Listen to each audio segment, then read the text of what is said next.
Brought you by Meghdoot herbal. मुझे diabetes है। मेघदूत मधुशून्य ये हाई ब्लड शुगर और ब्लड प्रेशर को कंट्रोल तो करता ही है, साथ में ये मुझे काफी एनर्जेटिक रखता है। मेघदूत मधुशून्य खाओ, फिट एंड फाइन हेल्थ बना।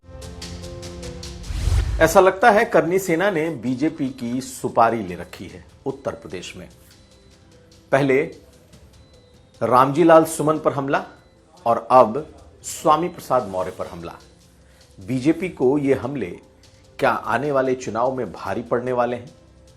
आज हम ये समझेंगे, ये भी दिखाएंगे कि हमला करने वाले खुद को क्या बता रहे हैं। पहले करनी सेना बताया, अब क्या बता रहे हैं? कौन है ये दोनों? करनी सेना का नाम तो लिया, लेकिन इन दोनों में ठाकुर कोई नहीं है, तो किस बिरादरी से हैं ये भी आपको दिखाएंगे। और आए तो थे चर्चित होने, लेकिन बुरी तरह से कूट दिए गए, यानी कि स्वामी प्रसाद मौर्य के लोगों ने बहुत बुरी तरह मारा है, ये भी आप देखेंगे। इसके अलावा कैसे अमित शाह को आज केशव प्रसाद मौर्य ने ट्वीट कर उनके बारे में क्या क्या लिखा है। सबसे लंबे समय तक देश के गृह मंत्री रहने के बाद उनके तारीफों के पुल अब बीजेपी के बड़े नेता भी बांध रहे हैं। हम दिखाएंगे उनके ट्वीट को। और आखिर में दयाशंकर सिंह क्यों भड़क पड़े हैं अधिकारियों पर? पुल का उद्घाटन हुआ नहीं, लेकिन भड़क गए दयाशंकर सिंह। ये खबरें आज का यूपी में। नमस्कार, मैं हूं कुमार अभिषेक, आप देख रहे हैं यूपी तक। हम हाजिर हैं अपना न्यूज शो आज का यूपी लेकर। तो रायबरेली में स्वामी प्रसाद मौर्य पर हुआ हमला क्या बीजेपी को भारी पड़ेगा? भाई, हमला स्वामी प्रसाद मौर्य पर हुआ। हमला दो ऐसे लोगों पर हुआ जिन्होंने क्लेम किया कि वो करनी सेना से हैं। बाद में उन्होंने क्लेम किया कि वो गोरक्षा दल से हैं। उन्होंने खुद को सनातनी कहा और कहा कि सनातन पर इनके जो बयान है उससे हम आहत हैं। पुलिस को जो उन्होंने बयान दिया है उसमें यह भी कहा है कि बाबा बागेश्वर और रामभद्राचार्य के बारे में इनकी दी गई टिप्पणियों से हम आहत हैं। लगातार वो बयान बदलता दिख रहा है। नाम है रोहित द्विवेदी और दूसरा उसका जो साथी इस हमले में पकड़ा गया उसका नाम है शिवम यादव। यूं तो करनी सेना को ठाकुरों का संगठन कहा जाता है। माना जाता है कि इसमें 100% इसके जो सदस्य हैं वो ठाकुर बिरादरी से ही आते हैं। लेकिन जब यह हमला हुआ तो नाम करनी सेना का ही आया। वजह, रोहित द्विवेदी ने खुद को पकड़े जाने के बाद रोहित द्विवेदी करनी सेना कहा। पुलिस को जो उसने बयान दिया उसने कहा कि वो कहीं ना कहीं गोरक्षा संगठनों से जुड़ा हुआ है और सनातनी होने की वजह से वो इसलिए आहत है क्योंकि वो स्वामी प्रसाद मौर्य के अलग अलग बयानों से उसकी आस्था आहत होती रही और इसीलिए इन लोगों ने स्वयंभू तौर पर यह फैसला किया कि वो इस तरीके से बदला लेंगे। बदला किस तरीके से लेंगे? तो वही एक रटा रटाया तरीका कि कोई नेता है, उसके समर्थक बनकर माला लेकर जाते हैं और फिर वहीं पर मारने और पीटने, हमला करने की कोशिश करते हैं। ये कोई पहला ऐसा वाकया नहीं है, कई नेताओं के साथ ऐसा हो चुका है। लेकिन इस घटना के बाद सबसे ज्यादा अगर कोई पिटा है या लहूलुहान हुआ है तो यही रोहित द्विवेदी है। इसने पीछे से स्वामी प्रसाद मौर्य पर हमला किया। यह तस्वीरें बिल्कुल साफ दिखाई दे रही हैं। लेकिन इतने मुस्तैद थे स्वामी प्रसाद मौर्य के लोग, कार्यकर्ता, समर्थक कि उन्होंने इन दोनों को पकड़ लिया और उसी जगह पर इतनी बुरी तरीके से पिटाई की। पुलिस वैन तक पहुंचते पहुंचते लहूलुहान हो चुके थे दोनों, और खास करके रोहित द्विवेदी। यही नहीं, जब वो पुलिस के वैन में बैठा तब भी पीटने वालों ने उसे नहीं छोड़ा। दरअसल बात उनके नेता के स्वाभिमान से जुड़ा था। उनके नेता को सरेराह उन पर हमला हुआ तो समर्थकों ने भी उसी तरीके से बदला लिया। मामला पुलिस तक पहुंचा। पुलिस ने पहले ये कहा कि ये कौन है, इनकी पहचान की जा रही है, लेकिन बाद में आप देखिए इस प्रेस रिलीज को जो कि पुलिस ने ट्वीट करके रायबरेली पुलिस ने बताया, इसमें दोनों के नामों का खुलासा किया। चौंकने वाली बात यह है कि भाई करनी सेना में यादव और ब्राह्मण, हालांकि कई ब्राह्मणों के नाम पहले भी आए हैं, लेकिन इन दोनों के नाम के बाद अगर आप पुलिस की प्रेस रिलीज देखेंगे तो उसमें ऊपर नाम शिवम यादव का लिखा है और फिर नीचे नाम रोहित द्विवेदी का लिखा है। लेकिन ये तो आज की वो घटना हो गई। चर्चा इस पर भी है कि आखिर करनी सेना में ये दोनों ऐसे लोग जो कि उस बिरादरी से नहीं है जो करनी सेना की बिरादरी मानी जाती है, तो आखिर क्या सिर्फ करनी सेना का नाम आगे किया गया या फिर सचमुच ये लोग उससे जुड़े हुए थे। खैर, इस पर अभी आगे भी सवाल उठेंगे। लेकिन इस तरीके के हमलों ने कम से कम बीजेपी को तो बैकफुट पर खड़ा कर दिया है। यह अलग बात है कि बीजेपी कहती है कि उसका ऐसे संगठनों से कोई लेना देना नहीं, लेकिन जब बात सनातन की आएगी, जब बात गोरक्षा की आती है, जब बात बाबा बागेश्वर यानी कि धीरेन्द्र शास्त्री, आचार्य धीरेन्द्र शास्त्री और रामभद्राचार्य की टिप्पणियों की आती है, तो बीजेपी उनकी अच्छी अच्छी बातों पर तो खड़ी हो जाती है। जब बीजेपी उनके साथ खड़ी होती है और उन्हीं के नाम पर हिंसा करने वाले लोग जब ओबीसी और दलित नेताओं पर हमले करते हैं, तो बीजेपी उस जिम्मेदारी से नहीं बच सकती। कम से कम नैरेटिव के मामले में तो बीजेपी के लिए यह मुश्किल है कि इस तरीके के हमलों से खुद को बचा सके या खुद का पिंड छुड़ा सके।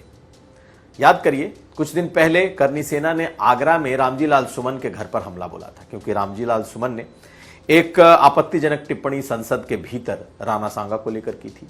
और उसके बाद से यह मामला इतना बड़ा हो गया कि कई संगठन कई जिलों से आगरा पहुंचे और वहां रामजी लाल सुमन के घर पर उन्होंने हमला बोला। खैर, किसी तरीके से यह मामला शांत हुआ।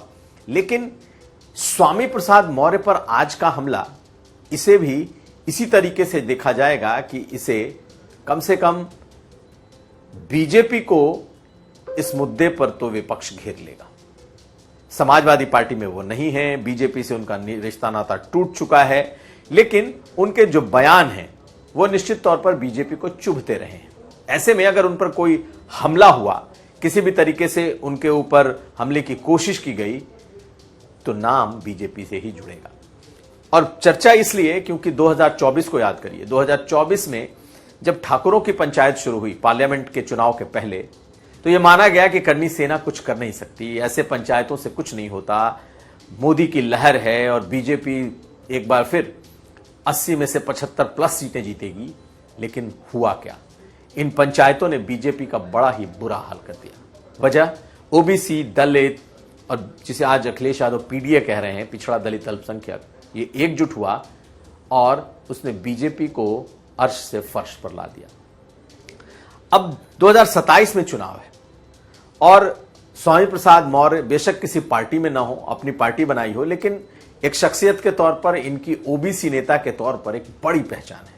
और इन पर हुआ हमला कहीं ना कहीं ओबीसी और मौर्य और कुशवाहा बिरादरी अपने सम्मान के साथ जोड़ती हुई दिखाई देती है। ऐसे में इस तरीके के हमले करने वालों का बीजेपी से कोई संबंध है नहीं है, यह अपनी जगह पर है, लेकिन उनके ऊपर इस हमले को अगर माना जाएगा तो यह माना जाएगा कि हमला करने वाले कहीं ना कहीं उन बिरादरियों से, उन जातियों से, उनसे जुड़े हुए हैं जो बीजेपी का समर्थक है। ऐसे में अब रामजी लाल सुमन के बाद स्वामी प्रसाद मौर्य पर हमला, ये बीजेपी को भारी पड़ने वाला है। समाजवादी पार्टी के लिए निश्चित तौर पर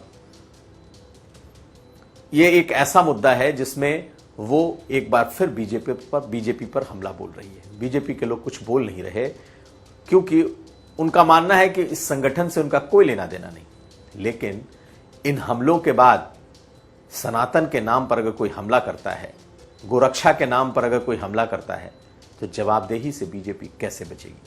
यह बड़ा सवाल है और ऐसे में ये बीजेपी के लिए नुकसान देने वाला है। अगली खबर। इन दिनों एक एक करके मंत्री अफसरशाही पर अपनी नाराजगी खुलकर दिखाते दिख रहे हैं। हर मंत्री इन दिनों अगर कोई नाराजगी जता रहा है तो अफसरशाही से या अफसरों से। अगर आप देखें तो एक दिन पहले सीतापुर में एक योगी सरकार के मंत्री ने तो बाकायदा ट्रांसफार्मर खुद ही उतरवा दिया क्योंकि अफसर ने नहीं सुनी। एके शर्मा की बात कोई नहीं सुन रहा। नया मामला आया है दयाशंकर सिंह का, परिवहन मंत्री हैं, बलिया से आते हैं और उनका ये वीडियो देखिए।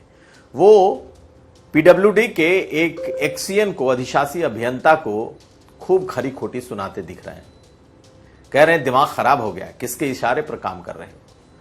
उन्हें लग रहा है कि बीएसपी के जो विधायक हैं कहीं ना कहीं एक्सीएन उनसे प्रभावित हैं और इस वजह से शाम को वो गए तो थे बाढ़ का जायजा लेने, लेकिन देखा कि एक पुल जो कि बनकर तैयार है, उद्घाटन होना बाकी है और उस पुल पर आवागमन शुरू हो गया, तो वहां मौजूद पीडब्ल्यूडी के अधिकारी पर वो बरस पड़े और ये भी बताया कि अब उनकी शिकायत वो ऊपर करेंगे।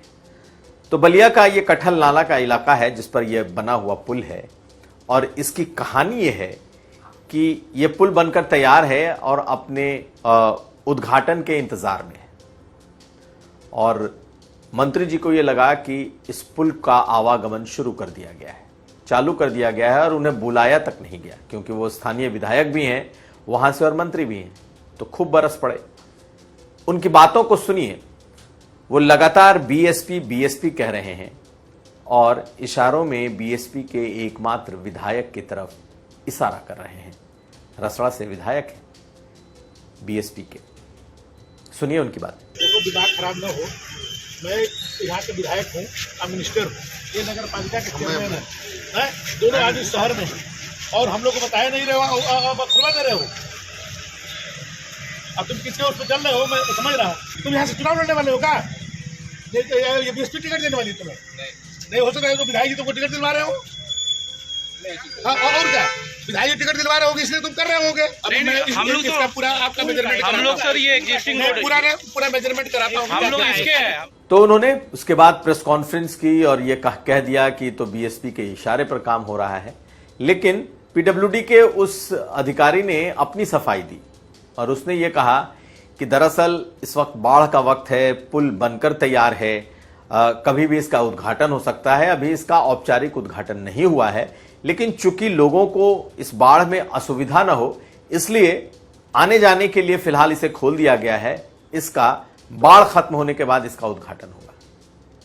अब क्या अधिकारी सही बोल रहे हैं कि फिलहाल बनकर तैयार है, उद्घाटन इसलिए नहीं हुआ है कि अभी बाढ़ का वक्त है और इसलिए लोगों की सहूलियत के लिए खोल दिया गया है? तो क्या मंत्री जी कंफ्यूजन में भड़क पड़े कि बिना उद्घाटन के खोल दिया गया?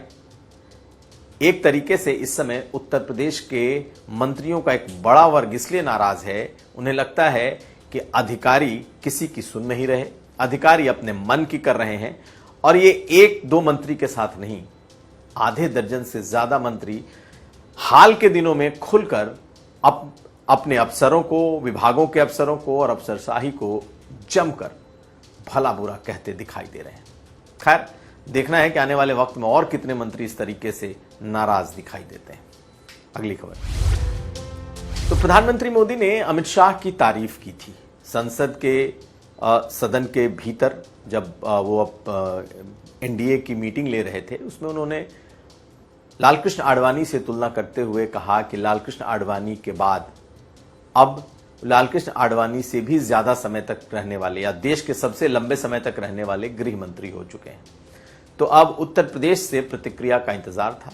मुख्यमंत्री ने भी इस पर अपनी बातें लिखी, लेकिन सबसे ज्यादा अलंकरणों से सुशोभित करते हुए अपने ट्वीट को अगर किसी ने लिखा है तो वो है केशव प्रसाद मौर्य। देखिए उन्होंने अमित शाह के बारे में ट्वीट करके क्या लिखा है। तो केशव प्रसाद मौर्य ने जो ट्वीट में लिखा है, अमित अनिल चंद्र शाह होना केवल एक नाम नहीं बल्कि एक तपस्या है। वह एक साधना है जिसमें लौह इच्छा शक्ति, असाधारण राजनीतिक कौशल और राष्ट्रहित में सतत जागरूकता अनिवार्य है। श्री अमित शाह जी भारतीय राजनीति के वह स्तंभ हैं जिनमें आचार्य चाणक्य की दूरदृष्टि और छत्रपति शिवाजी महाराज की अडिग दृढ़ता समाहित है। यशस्वी प्रधानमंत्री श्री नरेंद्र मोदी जी के मार्गदर्शन में वे भारतीय गणराज्य के सबसे लंबे समय तक सेवा देने वाले केंद्रीय गृह मंत्री हैं, जिनके कार्यकाल में देश ने आंतरिक सुरक्षा, आतंकवाद के विरुद्ध निर्णायक कार्यवाही और संवैधानिक बदलावों का नया युग देखा। संगठन की गहराई तक पकड़ रखने वाले श्री शाह भारतीय जनता पार्टी को केवल चुनावी जीत नहीं बल्कि वैचारिक गहराई और राष्ट्रवादी ऊर्जा देने वाले शिल्पकार हैं। उनकी रणनीतियां न केवल जीत दिलाती हैं बल्कि एक राष्ट्र की आत्मा को जोड़ती हैं।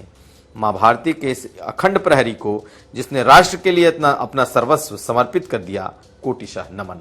और अब बात मुरादाबाद के उस बुर्का नशी महिला की। आज वो सामने आई, हालांकि पहचान सामने नहीं है, बुर्के में ही है। उस शख्स ने, उस आदिल सैफी नाम के लड़के ने, जिसे उस बुर्का नशी महिला को पीछे से जिसने दबोचा था, जिसने अश्लील हरकत की, दुराचार करने की कोशिश की, आज उस मुस्लिम महिला ने अपनी आप बीती सुनाई। आप बीती भी सुनाई कि क्या हुआ, और यह भी तारीफ की कि कैसे मुरादाबाद पुलिस हो या योगी सरकार, उसने इस ऐसे वक्त में जो किया वो उसके लिए उनकी शुक्रगुजार है। आप सुनिए उस महिला को। पूरा मामला था, मैं घर से निकल के जा रही थी, सब्जी लेके आ रही थी सड़क से, और गोलकोठी पे 3 तारीख को मेरे साथ में हादसा हुआ। एक लड़का मेरा पीछा कर रहा, पीछे से आके मुझे पकड़ा, और पकड़ने आने तो मेरे साथ छेड़छाड़ी करी। जब मैंने धुंध मचाया तो वो भाग गया। अब मेरा पुलिस में नागफनी थाने में मैंने रिपोर्ट कराई। उन्होंने शाम के टाइम में उसको पकड़ लिया, उसके पैर में गोली लग गई। जो योगी ने और पुलिस ने वायदा करा था, योगी जी ने और पुलिस ने, वो वायदा उन्होंने निभाया हमारी सुरक्षा के लिए, बहन बेटियों के लिए। और मैं ये चाहती हूँ कि उसको सख्त से सख्त सजा दीजिए, जो कल के लिए और किसी बहन बेटी के लिए मतलब कुछ करने से परेशान नहीं करे, वो और कोई लड़का भी नहीं कर सकता। सख्त सख्त सजा दीजिए उसको। उनके लिए शुक्रिया करना चाहती हूँ मैं, मुरादाबाद पुलिस के लिए और योगी जी के लिए भी शुक्रिया कहना चाहती हूँ। तो ये था आज का यूपी। हम कल फिर हाजिर होंगे। आप हमें दीजिए इजाजत। देखते रहिए यूपी तक। वीडियो अच्छा लगे तो लाइक करें, शेयर करें और सब्सक्राइब जरूर करें। धन्यवाद।